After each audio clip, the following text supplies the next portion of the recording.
They say that good things come to those who wait, and in the case of the R9, we've been waiting a seriously long time. But Yamaha's finally bitten the bullet, put that fantastic CP3 motor into a pucker sports bike proposition, and here it is. We're testing it today at Sevilla Racetrack, and I'm going to tell you all about what it's like to ride, but before I get into it, let's talk over the tech and spec of the build.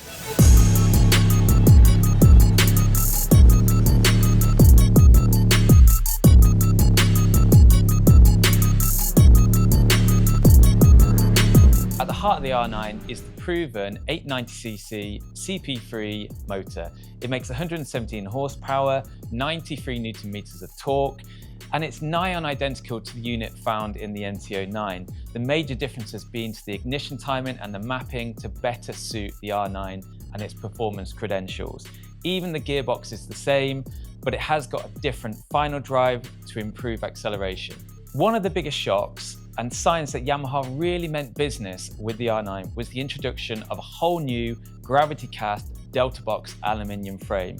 Finely tuned for rigidity in all the right places, it's also Yamaha's lightest ever Supersport frame, hitting the scales at just 9.7 kilos.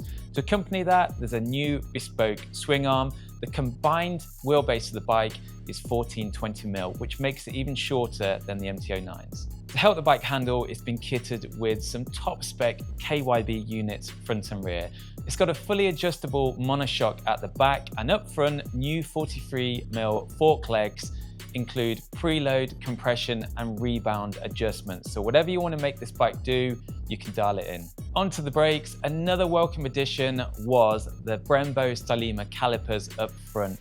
They need zero introduction, top drawer quality products right there, with a radial Brembo master cylinder up top to complement the package further. Cornering ABS also comes as standard, and it is disengageable on the rear caliper for those that like to leave the odd skid mark. Keeping with the theme of tech, this bike is fully loaded. So you've got a new 5-inch dash up front that is supported by a 6-axis IMU, which allows systems such as traction control, wheelie control, power modes, rider modes, engine brake management, you name it, it's got it. It's even got cruise control and a speed limiter. But if you want to take things to that next level, the dash also supports Yamaha's Y-Track system, which means you can show your mates up with your data login. That's got GPS, top speeds, you name it, it's all on there to help you achieve your best if you do take the R9 on a circuit. As for the look and feel of the bike, Yamaha claims to have produced its most slippery bodywork yet, the most aerodynamic efficient, that's been aided by winglets to increase downforce. And in terms of ergonomics, they're also quite proud of the fact that they've chilled this bike out a little bit. They've given it handlebars set in a position that aren't going to break your wrists, accompanied by an 830mm seat height and pegs that are generous for a sports bike, at least to say, in terms of knee angle.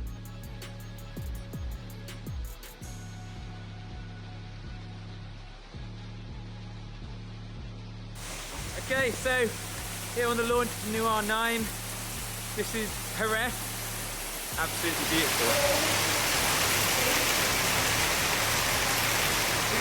I think we might need wets. We have a problem. We've been on a bit of a journey getting to this point here. We started this test at Jerez race circuit. We had biblical rain. The circuit didn't quite get washed away, but it wasn't far from it. We had to upship and move to a different circuit. So this is Sevilla, and this is where we're putting this bike through its paces. It's a track I know.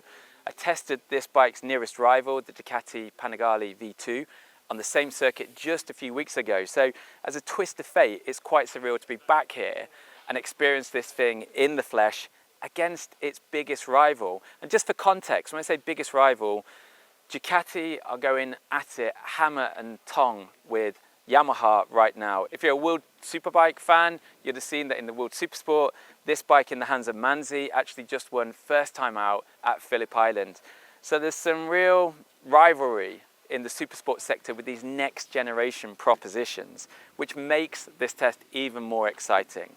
So first thoughts, getting on this bike, setting off, I guess I can't talk about anything other than just the riding position. So like I said, this bike is big, it is spacious, it's techy, it felt I guess not too dissimilar to a Yamaha R1, but probably even a little bit bigger in proportion. It's a long time since I've ridden an R1, but at the same time, this felt spacious. It felt a little bit more old school, kind of the kind of thing you'd expect in the noughties. I've got to talk about the handling first. We were riding on a damp track, surprisingly damp. Even with the dark visor down, you were still seeing the wet underneath you. So I had to kind of like tiptoe my way around getting an appreciation for the R9. And that was all part of the fun, really. It meant I got to experience the tech it had. It meant I got to really understand the feeling from the package, etc. As my pace went up, the machine became even more telling, and I was getting a better comprehension of what it's all about. And one of the things that kind of jumped out straight away was just how stable, how planted the bike was. Throwing this thing into corners in sketchy conditions, I felt that the suspension was really talkative. I felt that the bike would turn nicely. I'm not going to say it was razor sharp, but it would almost flop in a way that wouldn't kind of cause you alarm, but didn't take too much persuasion. So it was leaf, it was agile. But the minute it was on its side, you know, with knee scraping or whatever, the bike felt really quite planted. And I liked that about it. It was reassuring. And like I said, you know, as the track dried up and we started to push on more and more, then I got even more feel from the bike. I got great feel through the Bridgestone RS11 tyres. They're a tyre that we've used plenty of times before. And in those conditions, they were probably the best inter you could ever ask for. Loads of grip, loads of feel, complementing the rest of the bike, aiding you with that stability as well, that grip. It's just brilliant. And like I say, you know, backed up by the tech on this machine, I felt pretty safe. So we started riding the bike with everything set to traction control level 3, and I'd see the dash light up. This dash is nice, big, easy on the eye, and you can constantly see what's going on. That TC wasn't ever not lit up, to be fair, in the first session. And I like that, you know. I soon got to trust the system, and it egged on my confidence pushing this bike through the corners. But the thing that I guess really made the package shine was the engine. So that CP3 engine is a gem in its own right. And like I said, it's untouched from the MT-09. I know it in that context super well. I wondered how it would feel in this different proposition that we've got here, because ultimately this is a different bike. You can't just copy and paste the two together and say, you know, it's going to be the same. Different frame, different wheelbase, different riding position. You know, you do that with anything and an engine's going to feel different. What I liked very early on about the engine was the fact that it hadn't been robbed of that zest, that urgency. So like I said, the gearing's been altered so that it's better suited to achieving a higher speed, as you'd expect on a sports bike, than what's needed on an MT-09. But it didn't rob the bike. In fact, it kind of made this machine, I guess, even more usable. So with the more laps done and the track drying, I was really able to get a better comprehension of just how stable, how planted, how obliging this thing was. In fact, the more I asked of it, the more it seemed to give. And if I'm honest, probably the weakest link at that point was the tyres. You know, we were pushing this thing really quite hard, and you know, the tyres, they wouldn't let go, but they'd give you some serious torquing, and yeah, you knew you were on the limit. But I mean, I was able to go around, scrape an elbow, you know, pitch the bike a bit harder into a corner, turn exactly how I wanted it to, and place it on a part of a track that on some bikes you just wouldn't be able to get to. I haven't even gone fettling with the setup on this bike, but genuinely impressed by just how agile, how stable the bike is. I did have a few moments on, there's a crest about the second or third corner that's blind. It's fourth gear, fifth gear, had the odd head shake on the bike, but I also noted when I was testing here on that rival machine recently that the same thing happened on that. So that's almost like a track factor versus setup or whatever. I dare say if you hit this bike hard on any machine, you get the same kind of sensation. Okay, let's talk engine, because that is the heart and soul of this thing. As mentioned, it's pretty much a copy and paste of what you find in the MT-09 with a few subtle tweaks, probably the biggest of all being to the gearing. And my concern with that was that maybe this thing will feel a little bit more lethargic, lack a bit of energy, excitement, drive when punching out corners, but that just was not the case. I learned really early on that get this thing in the right gear, which is super easy to do so with the slipper and blipper on this thing, which are seamless, super slick, love them. Get this thing in the right gear and there's just zest and energy and vibrance from that motor.